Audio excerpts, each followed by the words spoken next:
ಪುನಃ ದೂತ ಮಹಾಮನಿಗಳು ಕಥೆಯನ್ನು ಮುಂದುವರಿಸುತ್ತಾ ಈ ವರ್ತಕರಿಬ್ಬರು ರಾಜನಿಂದ ಬಿಡುಗಡೆಯನ್ನು ಹೊಂದಿ ಇವರಿಂದ ವಶಪಡಿಸಿಕೊಂಡಿದ್ದ ಇವರ ದ್ರವ್ಯ ಹಣಕ್ಕಿಂತ 2ರಷ್ಟು ದ್ರವ್ಯ ಹಣವನ್ನು ಮತ್ತೆ ಅವರಿಗೆ ಕೊಟ್ಟು ಪಡೆದ ನಂತರ ಇವಳು ಬಹಳ ಸಂತೋಷಗೊಂಡು ಅಲ್ಲಿದ್ದ ಕೆಲವು ಗಣಭಕ್ತರಿಗೆ ದಾನ ಧರ್ಮಾದಿಗಳೆಲ್ಲವನ್ನು ತಗ ಮಾಡಿ ನಾವು ವ್ಯಾಪಾರಕ್ಕೋಸ್ಕರ ನಮ್ಮ ಊರನ್ನು ಬಿಟ್ಟುಕೊಂಡು ಬಹಳ ದಿನವಾಯಿತು.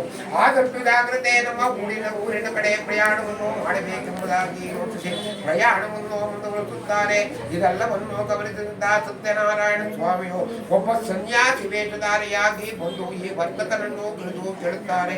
ಇಲ್ಲಿ ವರ್ತಕನೇ, ನಿನ್ನ ಅಡಿಗೆನಲ್ಲಿ ತುಂಬಿರುವುದಾದರೂ ಏನು ಎಂಬುದಾಗಿ ಕೇಳುತ್ತಾನೆ. ಈ ಮಾವನೋಳಿಯನ್ನು ವೇಷಧಾರಿಯಾದ ಸನ್ಯಾಸಿಯನ್ನು ನೋಡಿ ಇವನ್ಯಾರೋ ದೊಡ್ಡ ಕಳ್ಳನೇ ಇರಬೇಕು ಎಂಬುದಾಗಿ ಭಾವಿಸಿ, ಎಲೆ ಸನ್ಯಾಸಿಯೇ, ನಮ್ಮ ಅಡಿಗೆನಲ್ಲಿ ಕೇವಲ ಎಳೆ ಬಳ್ಳಿಗಳನ್ನೇ ತುಂಬಿದ್ದೇವೆ, ಮತ್ತೇನು ಇಲ್ಲವೂ ಎಂಬುದಾಗಿ ಸುಳ್ಳನ್ನು ಹೇಳುತ್ತಾರೆ. ಇವರ ಮಾತನ್ನು ಕೇಳಿದಂತಹ ವೇಷಧಾರಿಯಾದ ಸನ್ಯಾಸಿಯು ನಿಮ್ಮ ಮಾತು ಯಥಾರ್ಥವಾಗಲಿ ನಿಜವಾಗಲಿ ಎಂಬುದಾಗಿ ಹೇಳಿ ಅಲ್ಲಿಂದ ಹೊರಟು ಹೋಗುತ್ತಾರೆ. ಈ ಮಾವನೋಳಿಯರು ಸ್ವಲ್ಪ ದೂರ ಪ್ರಯಾಣವನ್ನು ಮುಂದುವರಿಸಿ ಒಂದು ಕಡೆ ತಮ್ಮ ಹಡಗನ್ನು ನಿಲ್ಲಿಸಿ ಆ ದಿನದ ಊಟೋಪಚಾರಾದಿಗಳೆಲ್ಲವನ್ನು ಮುಗಿಸಿಕೊಂಡು ಬಂದು ನೋಡಿದರೆ ಬಹಳ ಆಶ್ಚರ್ಯ ಬೇಕಾಗಿರುತ್ತದೆ. ಇವರ ಹಡಗಿನಲ್ಲಿದ್ದ ಇವರ ವಜ್ರವೈಡೂರ್ಯ ಹಡಕ್ಕೆ ಬದಲಾಗಿ ಹಡಗಿನ ತುಂಬಾ ಎಲೆ ಬಳ್ಳಿಗಳೇ ತುಂಬಿರುತ್ತವೆ. ಮಾವನೋಳಿಯರು ಇದನ್ನು ನೋಡಿ ಮೂರ್ಛೆ ಹೋಗಿ ಭೂಮಿ ಮೇಲೆ ಬೀಳುತ್ತಾರೆ. ಪುನಃ ಎಚ್ಚೆತ್ತಲೇನು ಮಾವನನ್ನು ಕುರಿತು, ಎಲೆ ಮಾವನವರೇ, ನೀವು ಚಿಂತೆ ಮಾಡಬೇಡಿ, ಆ ಸನ್ಯಾಸಿಯು ಯಾರು ಏನು ಎಂಬುದನ್ನು ತಿಳಿಯದೆ ನಾವು ಸುಳ್ಳನ್ನು ಹೇಳಿದ್ದರಿಂದ ನಮ್ಮ ಪದಾರ್ಥವೆಲ್ಲವೂ ಈ ರೀತಿಯಾಗಿದೆ.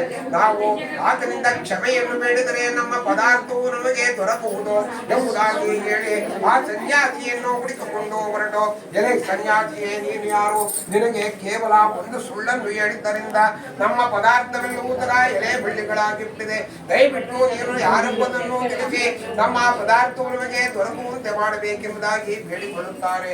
ಆಗ ವೇಷಧಾರಿಯಾದ ಸನ್ಯಾಸಿಯು, ಎಲೆ ವರ್ತಕನೇ, ನಾನು ನಿನಗೆ ಎಷ್ಟೇ ವಿಧವಾಗಿ ಎಚ್ಚರವನ್ನು ಕೊಟ್ಟಿರುವಾಗ ನೀನು ಹಿಂದೆ ಮಾಡಿದ ಸಂಕಲ್ಪದಂತೆ ನನ್ನ ಪೂಜೆಯನ್ನು ಮಾಡದೆ ಈ ಮರ್ಯಾದ ಕಟ್ಟವನ್ನು ಕೊಡುತ್ತಿರುವೆ. ನಾನು ಯಾರೆಂಬುದನ್ನು ನೋಡು ಎಂಬುದಾಗಿ ತನ್ನ ವಿಶ್ವರೂಪವನ್ನು ತೋರಿಸಿ, ಇನ್ನು ಮುಂದೆಯಾದರೂ ನೀನು ತಪ್ಪದೇ ಪೂಜೆಯನ್ನು ಮಾಡು, ನಿನಗೆ ಒಳ್ಳೆಯದಾಗಲಿ, ನಿನ್ನ ದ್ರವ್ಯಾಣವು ನಿನಗೆ ದೊರಕಲಿ ಎಂಬುದಾಗಿ ಹೇಳಿ ಅಲ್ಲಿಂದ ಹೊರಟು ಹೋಗುತ್ತಾರೆ.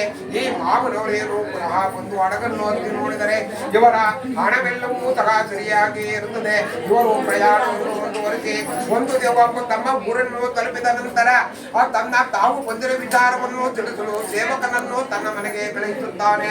ಆ ಸೇವಕರಾದರೂ ಮನೆಗೆ ಬಂದು ಲೀಲಾವತಿಯನ್ನು ಕಂಡು, ಅಮ್ಮ, ನಿಮ್ಮ ಗಂಡನು ನಿಮ್ಮ ಅಳಿಯನು ಬಹು ದ್ರವ್ಯ ಹಣದೊಂದಿಗೆ ನಗರದ ಬಳಿ ಬಂದಿದ್ದಾರೆ, ಅವರನ್ನು ಕರೆದುಕೊಂಡು ಬರೋಣ ಬನ್ನಿ ಎಂಬುದಾಗಿ ಕರೆಯುತ್ತಾಳೆ.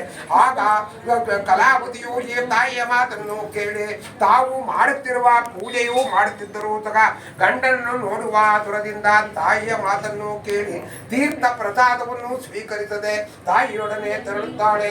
ಇದರಿಂದಲೇ ಕೋಪಗೊಂಡ ಸತ್ಯನಾರಾಯಣ ಸ್ವಾಮಿಯು ಆಕೆಯ ಗಂಡನನ್ನು ನಾವೇ ಸಹಿತವಾಗಿ ನೀರಿನಲ್ಲಿ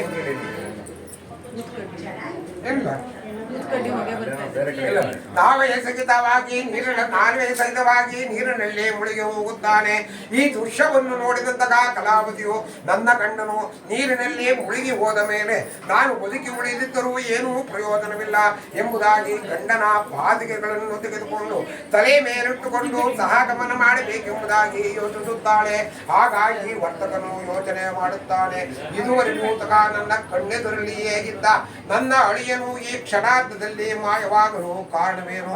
ಅಥವಾ ನಾನು ಯಾವುದಾದರೂ ದೇವರ ಶಾಪಕ್ಕೆ ಗುರಿಯಾಗಿದ್ದೇನೋ ಯಾವುದು ತಿಳಿಯಲಾಗಿದೆ.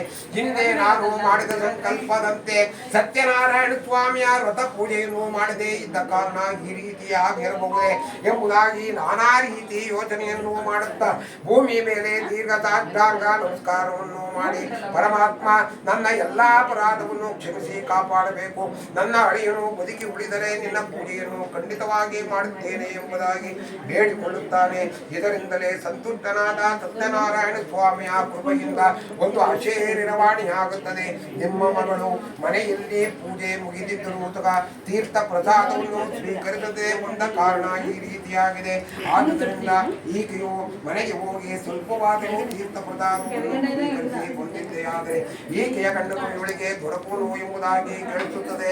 ಇದನ್ನು ಕೇಳಿದಂತಹ ಕಲಾವತಿಯು ತಡ ಮಾಡದೆ ತನ್ನ ಮನೆಯನ್ನು ತಲುಪಿ ಶ್ರದ್ಧಾ ಭಕ್ತಿಗಳಿಂದ ಭಗವಂತನಿಗೆ ನಮಸ್ಕರಿಸಿ ತೀರ್ಥ ಪ್ರಸಾದವನ್ನು ಸ್ವೀಕರಿಸಿ ಅದೇ ಆತುರದಲ್ಲಿ ನದಿಯ ದಡಕ್ಕೆ ಬರುತ್ತಾಳೆ. ಇವಳು ಬರುವ ವೇಳೆಗೆ ಸರಿಯಾಗಿ ಈಕೆಯ ಗಂಡನು ನಾವೇ ಸಹಿತವಾಗಿ ತೇಲಿಕೊಂಡು ನದಿಯ ದಡದ ಬಳಿ ಇಂದು ಬಂದು ಇಳಿಯುತ್ತಾನೆ. ಇದನ್ನು ನೋಡಿದಂತಹ ಕಲಾವತಿಯು ಭಕ್ತಗಳು ಬಹಳ ಸಂತೋಷಗೊಂಡು ಪರಿವಾರ ಸಮೇತವಾಗಿ ತನ್ನ ಮನೆಯನ್ನು ತಲುಪಿ ಶ್ರದ್ಧಾ ಭಕ್ತಿಗಳಿಂದ ಸತ್ಯನಾರಾಯಣ ಸ್ವಾಮಿಯ ಪೂಜೆಯನ್ನು ಮಾಡುತ್ತಾನೆ. ಪ್ರತಿ ಪೌರ್ಣಮಿ ಸಂಕ್ರಾಂತಿ ಮುಂತಾದ ಪರ್ವಕಾಲದಲ್ಲಿ ಸತ್ಯನಾರಾಯಣ ಸ್ವಾಮಿಯ ಪೂಜೆಯನ್ನು ಮಾಡುತ್ತಾ ಇಹಲೋಕದ ಸಮಸ್ತ ಭೋಗ ವೈಭವವನ್ನು ಅನುಭವಿಸಿ ಕಡೆಗೆ ಎಷ್ಟು ಸಾಹಿತ್ಯವನ್ನು ಪಡೆದನು ಎಂಬಲ್ಲಿಗೆ ಸತ್ಯನಾರಾಯಣ ಸ್ವಾಮಿಯ ಕಥೆಯ ಸಮರ್ಥವಾದ